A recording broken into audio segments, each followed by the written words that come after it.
Good morning, guys. This is Brian Lewis of the Spin Zone. And obviously, if you haven't heard already, in Boston, the biggest news in sports is that, other than the potential Red Sox return and waiting for the Bruins and the Celtics, Cam Newton signed with the Patriots.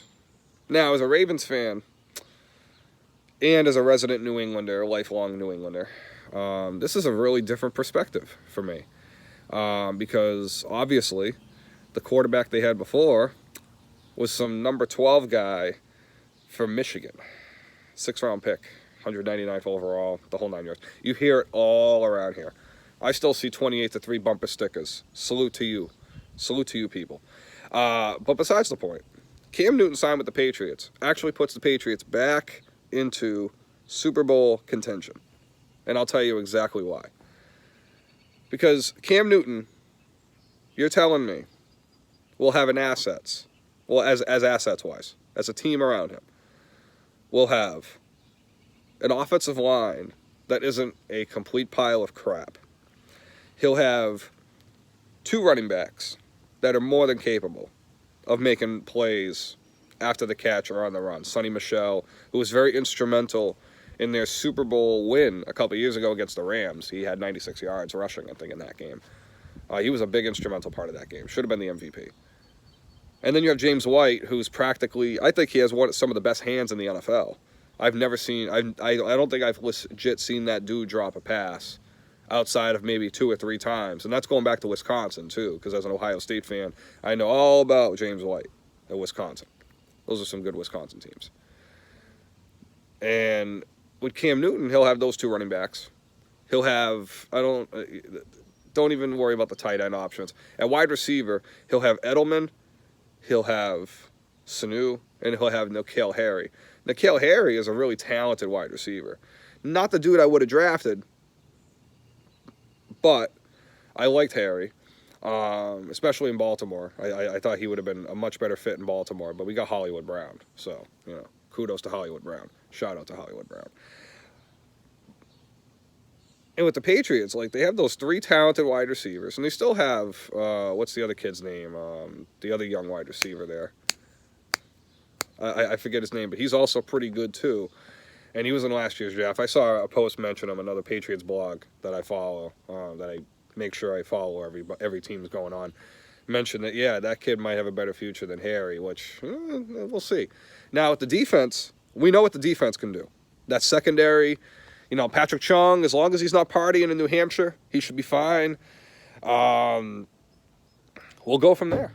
I think, if you're a Patriots fan right now, you should be excited for Cam Newton signing with the Pats. Barring all the crap that, New England people like to make everything about themselves, especially in the politics sphere, right? Everything is about themselves in politics. It's like, don't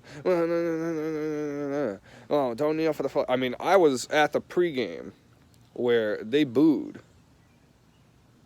for the national anthem. They just booed. The players took a knee and they booed. And now that's a whole different dynamic. That's not for this conversation. But Cam Newton will likely have to deal with backlash for that. And obviously with the Boston media, because they kind of let Brady get away with anything. They kissed Brady's ass for the last 15 years. And right now, they're going to pretty much let all that anger and frustration out that they've been holding back for 15 years because of Brady doing all the interviews that he did nationally and didn't really give any local love. They're going to freaking probably take it out on Cam Newton if they weren't already planning on taking it out on Jarrett Stidham. So just be ready for that, guys. There's always a smear campaign in Boston. So there's going to be Tom Brady hit pieces too, I'm sure. Always a smear campaign. Red Sox, Bruins, Patriots, it doesn't matter. Even the Celtics guys will lead. There's always smear campaigns. Look at Kyrie Irving. Besides the point, this is where I think with the Patriots, where it's going to be. With Jarrett Stidham, they were a 6-7 win football team. With Cam Newton, they're likely an 8-9 or a 10 win football team already. Now, if they trade Joe Thuney, they got to figure out what to do at the offensive line. But Joe Thuney might actually save him some cap space if they move on from him. So that could be something they got to deal with. But otherwise, Pats fans got to be excited. I would be. I mean, so I'm going to have a little recollection here. So the reason I'm very optimistic about Cam Newton is the same reason I was optimistic as a Ravens fan in 2006 when Steve McNair signed with the Ravens. And this is a little story time here, but as a young Ravens fan, and this goes back, okay, when Steve McNair, Derek Mason, Samari Roll, I just wish we had Eddie George too. Like, take the whole freaking Titans with us. Because all those rivalries that they had with the Titans in the playoffs, signing Steve McNair, and I go, Steve deserves this. Now, McNair and that Ravens team, first of all, that 2006 Ravens defense, I can name you that whole 11. That was a really talented group. I love that team. Haloti Ngata's rookie year. Ed Reed, Ray Lewis, Terrell Suggs. I mean, we had Bart Scott, Jarrett Johnson. Chris McAllister was still healthy. Man. We had Kimiatu before he went to Carolina. Kimiatu was good. I mean, that was a really good defense. Now, this Patriots defense is pretty damn good too, but they're not on that level. Sorry, guys. They're not on that level. 2006 Ravens, I think, were the #1 defense in the league. And I think Ed Reed won Defensive Player of the Year. Now, Stephon Gilmore's that good, but everybody else ain't. I'm telling you right now. Hightower, he's been playing the wrong position his entire career. So I'll give Hightower some respect on that prop. But this 2006, and you look at the Ravens, they won 12 games. And had it not been for Peyton Manning and Bill Polian changing the rules around a little bit in their favor and getting Adam Vinatieri, and then turning around and using their local media to push the fact that Brady is the one that's privileged is hilarious. But besides the point, and that's where I sympathize with Pats fans a little bit, because Peyton Manning is the privileged one. Got away with everything. This is where it comes down to, for me as a Ravens fan, evaluating the Patriots, because in a similar circumstance. Now, I don't think Cam Newton gets you out of the divisional round of the playoffs, or maybe the conference championship.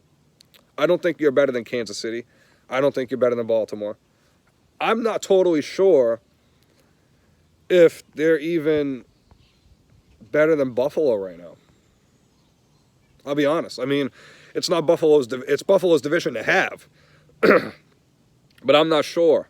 Tennessee might be still better than New England right now. Depends. I have to see, because sometimes teams have those crazy runs and then they fall apart the next year.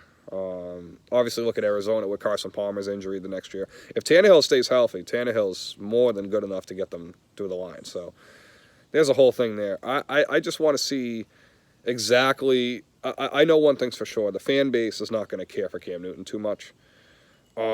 He's a guy that I've always kind of rooted for. Since he was at Auburn, he had an amazing season. I think in Carolina, he carried them for a couple of years. Obviously, Ron Rivera is a coach. Now he's in Washington with Dwayne Haskins. That should be interesting for Rivera's standpoint.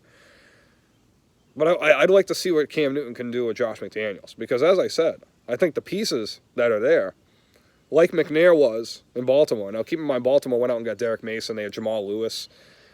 It was not Kevin Johnson at the other side receiver. Travis Taylor, Mark Clayton. Mark Clayton was the other receiver. And then we still had Todd Heap at tight end. I mean, Jonathan Ogden was the left tackle. Mutalalo was the left guard. You still had Mike Flynn. Mike Flynn, who works in 98.5. Shout out to Mike Flynn. He was offensive. We had a good offensive line. It was a good team for him to step into. And I think for the Patriots, it's a very similar situation.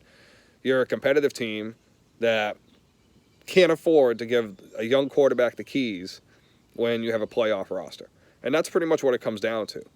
And that's what it is. And I know for the people that wanted to see Stidham, it's a bummer. But again, I think with Newton, you have a much better chance to compete, especially against some of these teams like Kansas City and New England. I mean, in Baltimore. Teams that you can play a little more ball control, and that's how you're going to win those games. Ask Tom Brady.